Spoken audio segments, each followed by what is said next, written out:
isso que você trouxe, né? Que Moisés, né, não entrou na Terra Prometida porque ele descontrolou, descompensou. No livro de Josué, como no livro de Deuteronômio, em outros livros, nós, pelo menos assim, numa primeira leitura, fica explícito que se o povo obedecer a Deus, ele será bem sucedido. E se o povo desobedecer, ele será punido. A teologia de Josué, uma teologia é uma teologia retributiva, é uma teologia que não há espaço para a graça e a misericórdia. Ao contrário, eu acho que o livro de Josué é um livro que trata muito da própria teologia da graça.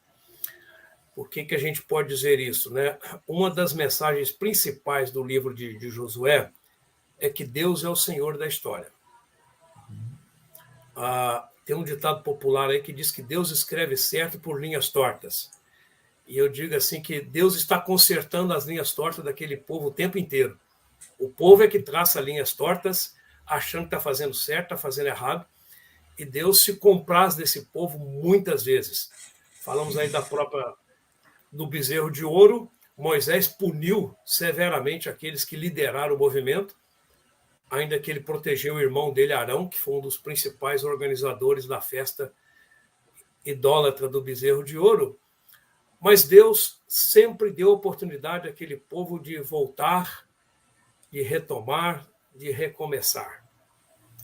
Quando você tem a lei de Deus, você vai perceber que, eu diria para você assim, você tem leis que são leis proibitivas, mas existem leis que são leis preventivas.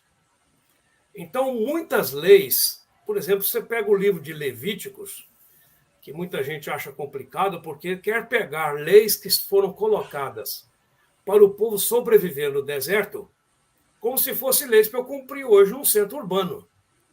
Uhum. Então, você tem uma série de leis ali que são leis de higiene, leis para preservação do povo no meio do deserto. Então, por isso que você fala, as mulheres estavam sendo discriminadas segundo a lei dos Levíticos, aquele mandamento já passou.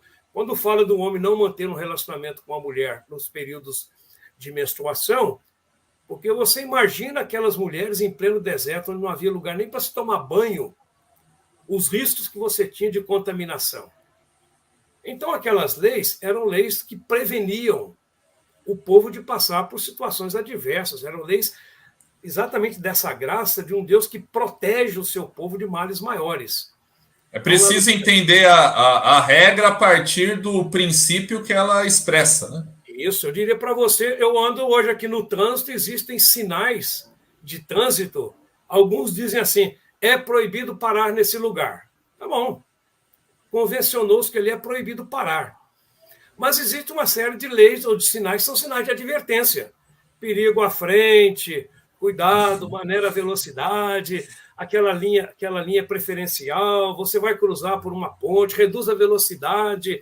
Muitas leis dadas por Deus cumprem esse papel de leis de alerta, leis de advertência, leis de prevenção. Então, se traduzir lei como proibição é limitar a própria compreensão da lei.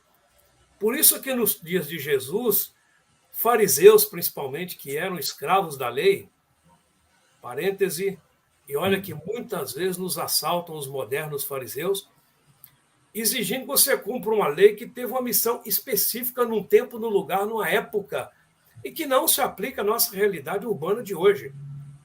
Então, o que Jesus fez? Jesus interiorizou a lei. A lei, ele plantou a lei no coração do homem. Então, hoje, pela ação do Espírito Santo, todo mundo sabe se está fazendo uma coisa errada ou se está fazendo certo. Até aqueles, vamos dizer, que não são cristãos. Quando o indivíduo realiza uma coisa que ele sabe que não está certa, porque essa lei moral está impressa no coração do homem, ele dá um jeito de esconder, de disfarçar, sei lá o que, alguma coisa assim, porque sabe que ele contrariou algum princípio da lei, a não ser que a pessoa tenha algum tipo de problema comportamental, em que ele já não tem mais sensibilidade e aí você que é psicólogo sabe explicar isso melhor do que eu, de pessoas que perderam a sensibilidade, não tem mais amor, não tem... não é frieza, a pessoa sofre de um distúrbio qualquer que a deixa limitada a exercitar sua sensibilidade em alguns momentos.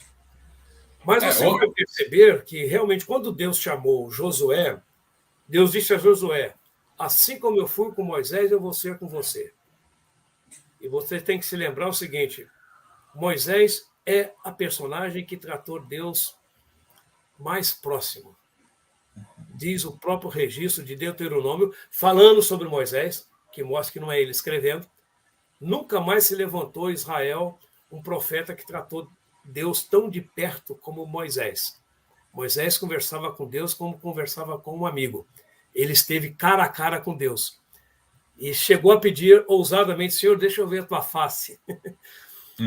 Ainda que lá, quando foi chamado para subir a montanha sagrada, ele escondeu o rosto, porque temeu olhar para Deus, porque, segundo a tradição, ninguém poderia olhar para a face de Deus sem passar pela pena de morte. Mas Deus tratou Moisés face a face. E Deus disse a Moisés, a Josué, como fui com Moisés, eu serei contigo. Agora, presta atenção, você que é líder. Tem esse livrinho aqui, aqui está a minha lei.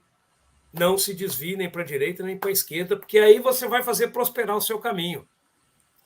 Quando você vai realizar uma grande viagem, eu digo para você, Júlio, ainda que você tem placas hoje que são placas humanas, né? Mas falo, se você vai empreender uma viagem, tinha até uma placa na estrada que dizia assim, siga a legislação porque ela é a sua segurança. Eu diria para você, a lei de Deus é a nossa segurança. Então não é questão de tomar lá da cá. Se eu fizer isso, eu sou premiado com aquilo. Não. Se eu observar o princípio da lei e aplicá-la na minha história de vida, nos meus relacionamentos, no meu trabalho, na minha casa, com as pessoas com que eu convivo, eu tenho grandes possibilidades que isso possa dar certo.